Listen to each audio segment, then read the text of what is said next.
ఇప్పుడు మనం నేను అంటాం కదా, ఈ నేను దేహంతో, ఇంద్రియాలతోటి, ఇష్టాయిష్టాలతోటి, ప్రకృతితోటి, వాసనలతోటి, సంస్కారాలతోటి, ఈ దేహ వాసన, లోక వాసన, ఏదో వాసన చెప్తారు, ఈ అన్ని వాసనలతోటి కలుషితమైన దాన్నే మనం నేను అంటాం.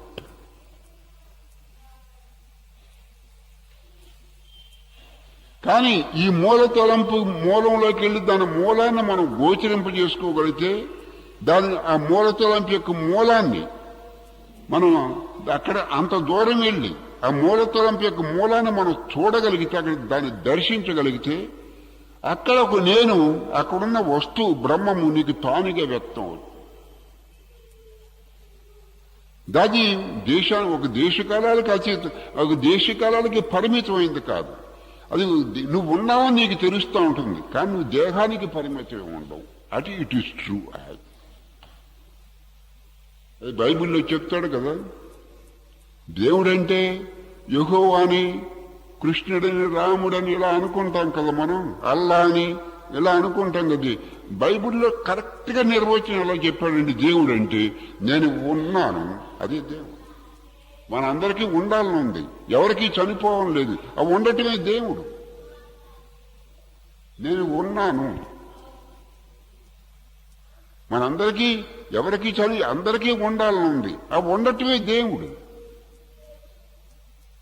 దాని స్వరూపం శాంతి, దాని స్వరూపం సుఖం, దాని స్వరూపం ఆనందం. ఎటు చూసిన ఆ వస్తువు నీకు గోచరించినప్పుడు, అది నీకు అనుభవైక వేద్యమైనప్పుడు, ఎటు చూసిన ఆనందమే, ఎటు చూసిన సుఖమే, ఎటు చూసిన శాంతి.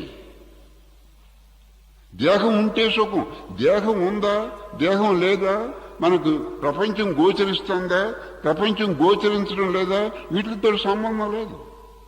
దేహం ఉండటం వల్ల వాడికి లాభం లేదు, దేహం పోవటం వల్ల వాడికి నష్టం లేదు, ప్రపంచం గోచరించడం వల్ల వాడికి లాభం లేదు, ప్రపంచం అదృశ్యం అవటం వాడికి ఏం నష్టం లేదు.